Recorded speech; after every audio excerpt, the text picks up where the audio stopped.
सुप्रभात बच्चों, आज फिर हिंदी जागृति पथ में आप सभी का जो है स्वागत है। और परीक्षा बहुत नजदीक है, इसको देखते हुए आज बिल्कुल हम ऐसा चैप्टर लेकर आए हैं जो परीक्षा में जो है, चाहे वो हाई स्कूल हो चाहे इंटरमीडिएट का हो, यह पक्का जो है पूछता है।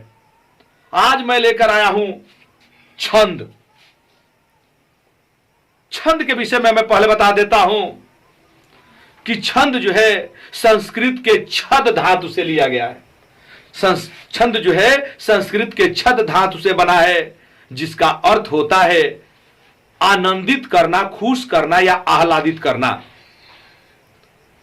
ये छंद को सबसे पहले पिंगल ऋषि ने छंद शास्त्र में प्रयोग किया था, इसीलिए इसको पिंगल भी बोलते हैं। अब छंद का परिभाषा क्या होगा? हम बोलेंगे कि वह पंक्ति जिसमें लय, तूक, यति, गति, मात्रा, वर्ण आदि से युक्त रचना को जो है हम जो है छंद कहते हैं। छंद हम देखेंगे, छंद कितने प्रकार के होते हैं? तो छंद जो है 3 प्रकार के होते हैं, मात्रिक, वर्णिक और मुक्तक। मात्रिक छंद, वर्णिक छंद और मुक्तक छंद। मात्रिक छंद किसे कहते हैं? बिल्कुल साधारण परिभाषा है, वह छंद जिसका गणना हम मात्राओं के आधार पर करते हैं उसे कहते हैं मात्रिक छंद। वर्णिक छंद वह छंद जिसका गणना हम वर्णों के क्रम के अनुसार करते हैं उसको बोलते हैं वर्णिक छंद। और तीसरा होता है मुक्तक छंद, वह रचना, वह पंक्ति जिसमें जो है मात्रिक और वर्णिक यानी जिसका गणना हम जो है मात्राओं और वर्णों दोनों के आधार पर नहीं करते हैं उसको बोलते हैं मुक्तक। यानी मुक्तक में यह जरूरी नहीं होता है। और एक और इसमें भाग आता था जो जिसका नाम था संयुक्तक। संयुक्तक वो होता था जिसमें कभी कभी बहुत पहले मात्रा और वर्ण दोनों गिनने पर आता था, उसको बोलते थे हम संयुक्तक जो है छंद। लेकिन ये आज जितने सारे कवि हैं अधिकांश मुक्तक जो है लिख रहे हैं, जिसमें मात्रा का जो है गणना, नववर्ण का गणना किया जाता है। तो ये आज गणना किया नहीं जा रहा, इसको जो है नहीं पढ़ना है आप लोगों को। वर्णिक ये आपको जो है 12 में मिलेगा जरूर, लेकिन जो साहित्यिक वाले हैं उन बच्चों को ये पढ़ना अनिवार्य है। और 9-10 के लिए जो सबसे बड़ी जरूरी होता है वह होता है मात्रिक छंद। मात्रिक छंद 3 प्रकार के होते हैं, सम मात्रिक, अर्ध सम मात्रिक और विषम मात्रिक। ध्यान देंगे, सम मात्रिक वह छंद है जिसमें जो है मात्राओं की गणना समान हो, बराबर हो, उसे सम मात्रिक छंद कहते हैं। अर्ध सम मात्रिक वह जो है अर्ध सम मात्रिक होता है जिसमें मात्राएं आधा सम और आधा विषम होती हैं, उसे जो है अर्ध सम मात्रिक छंद कहते हैं। अब देखेंगे तीसरा विषम मात्रिक छंद, यानी कि जिसमें मात्राओं की संख्या बराबर न हो। लेकिन अब जरूरी वाला बात बता रहा हूं मैं, इसमें मैं अलग अलग पार्ट में इसको बांट दिए हैं क्योंकि किताब में जो है मिक्स दिया है। ये सम मात्रिक छंद 3 होते हैं, चौपाई, रोला, हरिगीतिका। अर्ध सम मात्रिक छंद भी 3 होते हैं, दोहा, सोरठा और वरैवे। ये मैं हाई स्कूल इंटर के कोर्स के लिए बस केवल बता रहा हूं इसको परीक्षा के दृष्टि से। और तीसरा ये विषम मात्रिक छंद होता है जिसमें आती है मात्र कुंडलिया। तो आज हम ये 7 पर बात करेंगे। वैसे हाई स्कूल में तो बस चौपाई, रोला, दोहा, सोरठा याद कर ले, इतने में ही आपका जो है नंबर मिल जाता है। लेकिन इंटर के लिए आप इसमें से जो है किसी का भी पूछ सकता है। तो ध्यान देंगे, चौपाई किसे कहते हैं? ध्यान देंगे बाबू, चौपाई, चौ माने 4, पाई माने पैर, जिसके चारों पैर बराबर हो। यानी कि चौपाई वह सम मात्रिक छंद है जिसके 4 चरण होते हैं और चारों चरण में जब 16-16 मात्रा होती है उन्हें चौपाई कहते हैं। चौपाई माने याद रखें आप लोग कि चौपाई वह सम मात्रिक छंद है जिसके 4 चरण होते हैं और चारों चरण में जब 16-16 मात्राएं होती है, यानी 16 16 16 मात्राएं होती, उन्हें चौपाई कहते हैं। और आपको परिभाषा लिखने के बाद उदाहरण लिखकर इसको जो है गिनना पड़ेगा। जैसे हनुमान चालीसा जो है पूर्ण रूप से चौपाई है। कुछ भी आप लिखकर, जैसे मैं अभी गणना करने के लिए कैसे गणना किया जाता है आपको उदाहरण के तरीकों पर एक लाइन जो है बताता हूं और मैं गिनकर दिखाता हूं, वैसे ही आप लोग जो है एक लाइन पर गिनेंगे, भले जो है नीचे 4 लाइन लिख देंगे। जैसे उदाहरण,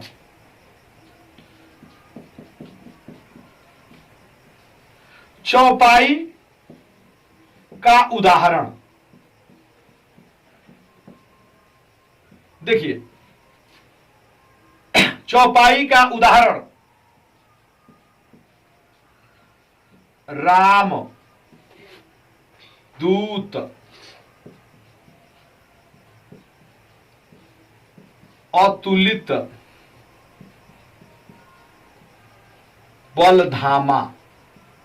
एक चरण हो गया। एक और लिख सकते हैं, रामदूत अतुलित बलधामा, अंजनी पुत्र पवनसुत नामा। ध्यान से देखिएगा, ये एक एक चरण हो गए। आप और लिख सकते हैं, रामदूत अतुलित बलधामा, अंजनी पुत्र पवन सुत नामा, महावीर विक्रम बजरंगी, कुमत निवार सुमत के संगी। 4 लाइन लिख सकते हैं, 4 चरण लिख सकते हैं, लेकिन एक पर गणना करके दिखा देंगे फिर भी हो जाएगा। देखिए, राम है तो 2 1 2 1 1 1 1 1 1 1 2 2।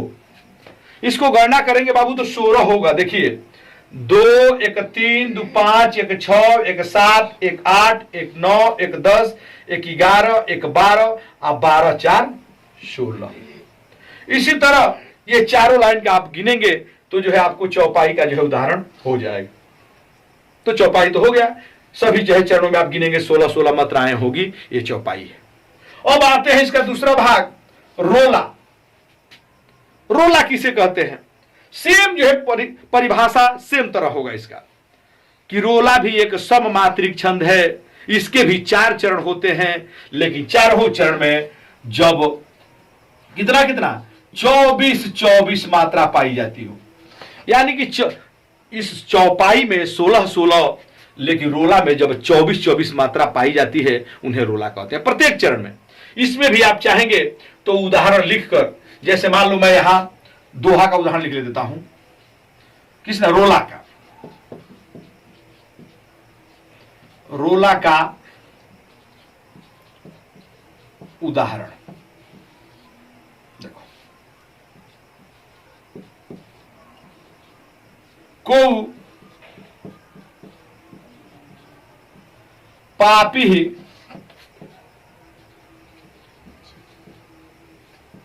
पंचत्व प्राप्त सुनी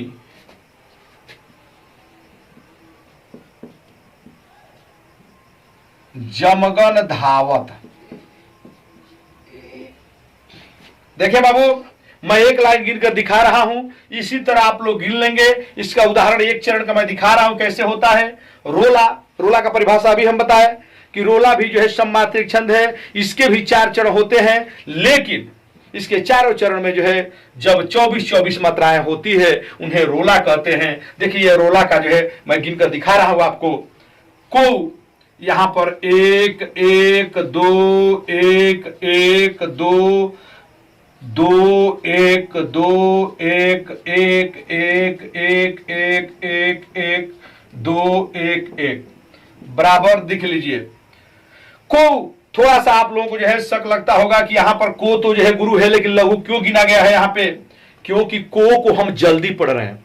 एक रूल्स होता है, एक नियम है इसमें कि कभी कभी उच्चारण के हिसाब से गुरु जो है लघु हो जाते हैं और कभी कभी लघु जो है गुरु हो जाते हैं।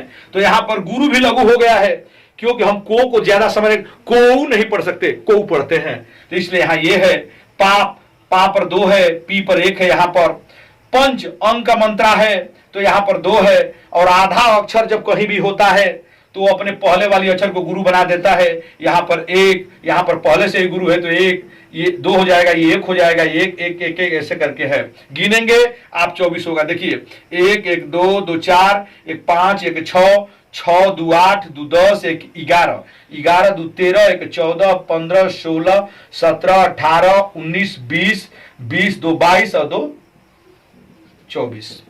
आप ऐसे गिनेंगे। इसकी और नीचे लाइन जो है इसको जो है याद कर लेंगे। भले ही आपको गणना करना मैं दिखा दिया हूं, एक ही लाइन पे गणना करेंगे, लेकिन याद जो है आप चारों चरण कर लेंगे। तो आपका हो गया चौपाई और रोला। अब जो है मैं आपको आगे बताता हूं।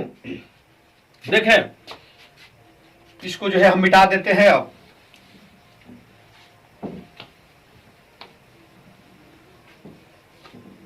अब देखेंगे आ गया हरगीतिका। हरगीतिका किसे कहते हैं? 2 का तो हो गया। हरगीतिका का भी सेम परिभाषा होगा। हरगीतिका भी एक सममात्रिक छंद है। इसके भी 4 चरण होते हैं, लेकिन इसमें चारों चरण में जब 28 मात्रा हो उसे जो है हरगीतिका कहते हैं। यानी इसमें होगा 28। ध्यान रखें, इसमें चौपाई में 16, रोला में 24, हरगीतिका में 28। यानी हरगीतिका वह सममात्रिक छंद है जिसके चारों चरण में जब जो है 28 मात्रा होती है उसे हरगीतिका कहते हैं। इसका भी एक उदाहरण आपको बता देते हैं बाबू। हरगीतिका का उदाहरण है,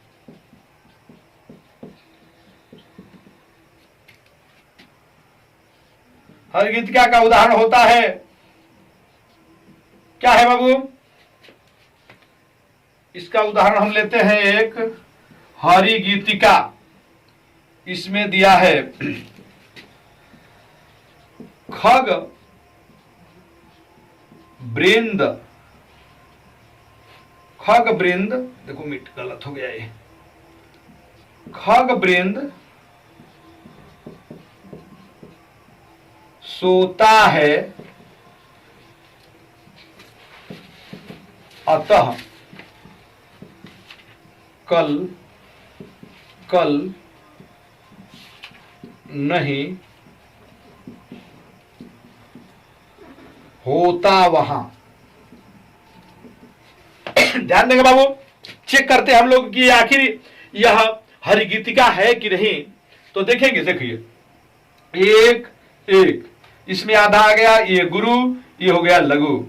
गुरु गुरु गुरु, या फिर गुरु हो जाएगा 1 यानी लघु लघु, ये भी लघु लघु, ये लघु हो गया, ये गुरु हो गया, ये गुरु हो गया, ये गुरु हो गया। ये 1 है तो यहाँ लघु, और यहाँ पर आ का मात्रा है, चंद्र बिंदु है, उससे कोई मतलब नहीं यहाँ पर, क्योंकि आ का मात्रा है। अब गिनेंगे तो बाबू ये 28 होगा। आप एक ही लाइन पे गिन दीजिए, भले इसका जो है आगे आप और 3 लाइन याद कर लेंगे तो क्या होगा। देखिए ध्यान से, आपको 10 में तो बहुविकल्पी आएगा, इंटर में बस ऐसे आएगा, तो याद तो चाहिए आपको। देखिए 1 1 2 2 4 1 5 2 7 2 9 2 11 1 12 अब 12 2 कितना होगा 14 1 15 1 16 17 18 19 19 2 21 2 23 2 25 1 26 2 28। देखो बाबू ये हो गया आपका, यह तीनों सम वाले हो गए। यानी इसमें 16 16, रोला में 24 24, हरगीतिका में 28 28। यह जो है आपका उदाहरण हो गया हरगीतिका का। अब आगे हम देखते हैं दोहा। अब आगे हम पढ़ाएंगे बाबू दोहा। इसको अब मिटा देते हैं। अब देखें, इसको उतार लें पहले आप लोग, फिर हम अलग से पढ़ा रहे हैं इसको। देखेंगे अब आ रहे हैं हम दोहा पे। बहुत महत्वपूर्ण दोहा सोठा इसमें भी है। आखिर दोहा क्या है? तो दोहा अब यहां हम बोलेंगे अर्ध सममात्रिक। दोहा एक अर्ध सममात्रिक छंद है। इसके भी 4 चरण होते हैं, लेकिन इसके पहले और तीसरे में 13 और दूसरे और चौथे में जब 11 मात्रा हो उसे दोहा कहते हैं। अब देखें बाबू, दोहा माने पहला में 13, दूसरा में 11, फिर तीसरा में 13 और चौथा में 11। यही क्रम होता है। माने पहले चरण में 13, दूसरे में 11, तीसरे में फिर 13, फिर चौथे में 11। यही जो है दोहा होता है। दोहा कोई भी याद करेंगे, लेकिन याद करिएगा सही। अगर एक भी मात्रा गलत होगा तो गिनने पर आएगा नहीं, और जब तक गिनेंगे नहीं आपको इंटर में फुल नंबर मिलने वाला नहीं है। तो देखिए बाबू, एक मैं उदाहरण इसका भी लिख देता हूं दोहा का। ये हो गया दोहा का उदाहरण। जैसे हम ले लेते हैं राम नाम के पटतरे। राम नाम के पटतरे, यहां दे देते हैं कामा, एक चरण हो गया। राम नाम के पटतरे दैवे कै कछु नाही।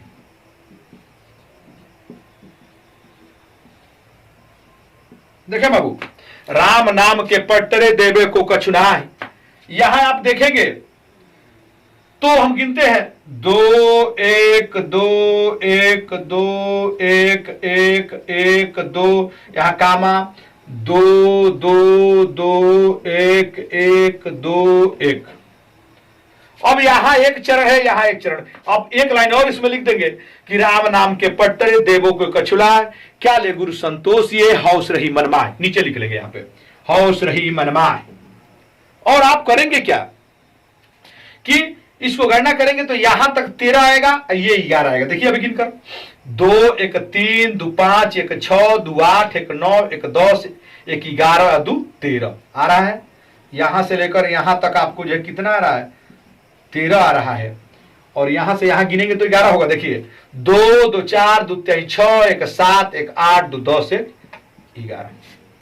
ऐसे भी नीचे भी लाइन में गिनेंगे ऐसे आएगा। यानी कि दोहा का हो गया बाबू कि दोहा एक अर्ध सममात्रिक छंद है जिसके 4 चरण होते हैं। पहले और तीसरे में स्पष्ट है, पहले और तीसरे में 13 13 और दूसरे और चौथे में जब 11 11 मात्रा होती है उन्हें दोहा कहते हैं सोरठा। देखिए सोरठा इसका बिल्कुल उल्टा होता है दोहे का, लेकिन आप ऐसा नहीं लिखेंगे कि दोहे का उल्टा होता है, उससे ऐसा नहीं हम कर सकते। लिखेंगे कि सोरठा भी एक अर्ध सममात्रिक छंद है, इसमें भी 4 चरण होते हैं। पहले और तीसरे में इसमें जो है 11 11 मात्रा होती है और दूसरे और चौथे में इसमें 13 13 मात्रा होती है। यह जो है आपका क्या है, सोरठा।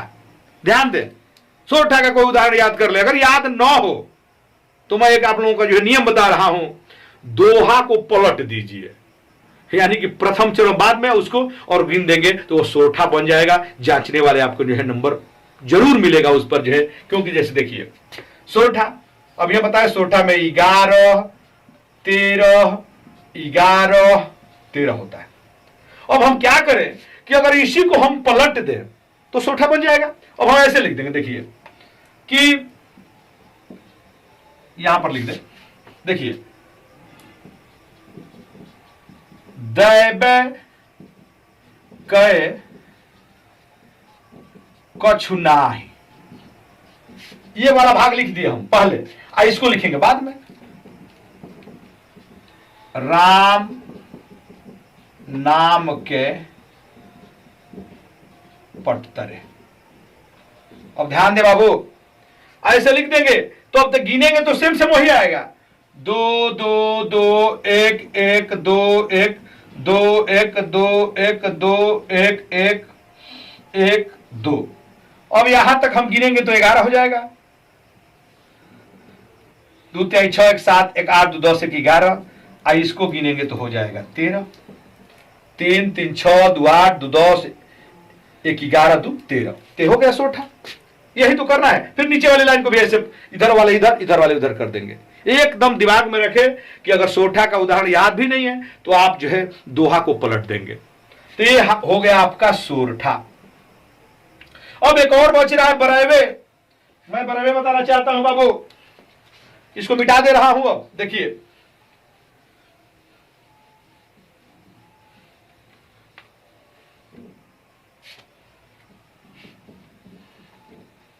देखें, अब आ गया बरेवे।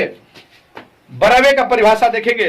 बरेवे भी एक अर्ध सममात्रिक छंद है, इसके भी 4 चरण होते हैं, लेकिन प्रत्येक जो है इसके चरण में कितने कितने, इसमें बरेवे में भी अर्ध सममात्रिक छंद है, इसके भी 4 चरण होते हैं। पहले और तीसरे में देखिए 12 7 फिर 12 और फिर 7, यानी प्रथम और तृतीय में 12 12, द्वितीय और चतुर्थ में जब 7 7 मात्रा होती है उन्हें कहते हैं बरैवे। और बरैवे का उदाहरण ले लेते हैं। इसका उदाहरण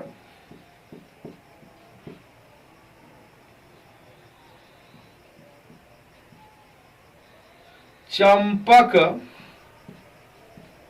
हरवा, चंपक हरवा अंग सुनी, ध्यान दीजिएगा,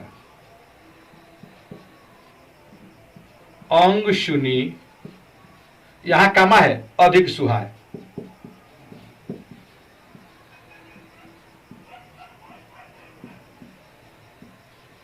आप चाहेंगे तो एक लाइन इसको करके गणना कर दें, अब बाद में नीचे जो है क्या करेंगे आप जो है, और जो है बिना वाले ऐसे जो है 1-2 लाइन लिख सकते हैं।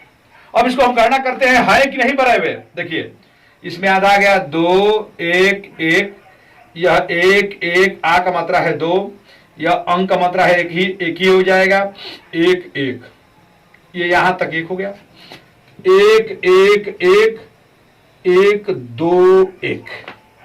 अब हम गणना कर लेंगे। देखिए 2 2 4 1 5 1 6 2 8 1 9 1 10 1 11 1 12, हम यही तो लिखवाए हैं प्रथम चरण में 12, फिर दूसरा में 7 होना चाहिए। देखो 1 2 3 1 4 2 6 1 7, 7 हो गया।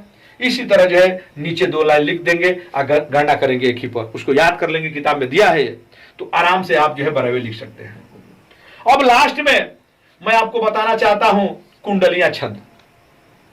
कुंडलिया छंद जो है विषम मात्रिक छंद है, लेकिन ध्यान रखें यह पहला ऐसा छंद है जिसमें 6 चरण होते हैं। कुंडलिया ऐसे जो है छंद है जिसमें जो है 6 चरण होते हैं और 6 चरण में 24-24 मात्राएं होती हैं। 6 चरण होते हैं और सभी में 24-24 मात्रा। तो ध्यान देंगे, आप ये मत सोचना कि 24-24 है तो सम है, नहीं, इसमें एक दोहा एक रोला ऐसे करके एक कुंडली बनाई जाती है, इसे कहते हैं कुंडलिया छंद। लेकिन ऐसा भी ध्यान रखें, हो सकता है कि 10 में दे दे, कि उदाहरण दे दे, आपको पहचानना पड़े कि कौन सा छंद है। तो इसका एक बहुत बढ़िया ट्रिक है बाबू, जिस छंद में पहला शब्द और अंतिम शब्द एक ही हो उसे कहते हैं जो है कुंडलिया छंद हो जाता है। वो पहला जिससे शुरुआत होगा उसी शब्द से अंत भी होगा। जैसे हम साई से शुरू कर रहे हैं पहला, तो अंत भी उसका साई होगा। यही जो है कुंडलिया छंद है। इसका भी आपको एक लाइन गिनकर हम दिखाते हैं। देखिए कुंडलिया का उदाहरण हो गया,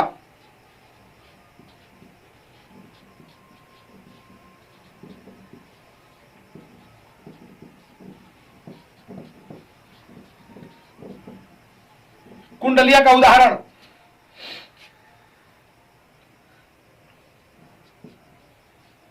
साईं बैर न कीजिए, साईं बैर न कीजिए,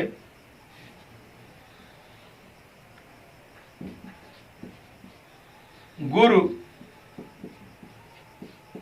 पंडित कबियार। ध्यान देंगे बाबू, बहुत महत्वपूर्ण है। इसको हम गणना करेंगे, 24 मात्रा आना चाहिए। अब ऐसे ही 6 लाइन होगा, लेकिन लास्ट यहां साई है, इसका अंतिम यह 1 पंक्ति 2 3 4 5 और एक है ये है, यहां भी साई आएगा अंतिम। लेकिन गिन देंगे 1 पर तो जांचने वाला मान लेगा कि आपको याद है। हम गिन लेते हैं इसको। देखिए 2 2 2 1 1 2 1 और यहां भी 2 लिख लेते हैं क्योंकि यहां कीजिए है। 1 1 2 1 1 1 1 2 1। अब देखें बाबू 24 होना चाहिए, तो देख लें 2 2 4 2 3 6 1 7 1 8 2 10 1 11 2 13। एक 14, एक 15, दो 17, एक 18, एक 19, एक 20, एक 21, दो 23, एक 24 हो जा रहा है 24। ऐसे आप गणना करेंगे, ध्यान में रखते हुए अच्छी तरह से उदाहरण लिखेंगे। और इसमें हाई स्कूल और इंटर में यह जितना बता दिए, हाई स्कूल में इन चारों पर फोकस करना है, चौपाई, रोला, दोहा, सोरठा। और इंटर में सब पर जो है आपको याद रखेंगे। तो ये हमेशा आपको जो है इंटर हाई स्कूल के कोर्स के लिए तथा आगे भी आपको ये काम आएगा। बहुत एक महत्वपूर्ण भाग है ये छंद। तो बस मैं आज परीक्षा के दृश्य केवल बताया। अब आगे मेरी वीडियो आएगी तो उसमें जो है वर्णिक छंद के विषय में भी बहुत चर्चा करेंगे, आगे आपको मिलेगा। तो अगर यह वीडियो अच्छी लगी हो तो जरूर जो है अधिक से अधिक इसको शेयर करें। और अब तक भी अगर इस चैनल को सब्सक्राइब नहीं किए हैं तो इस जागृति पथ को जरूर जो है आप सब्सक्राइब करें। धन्यवाद।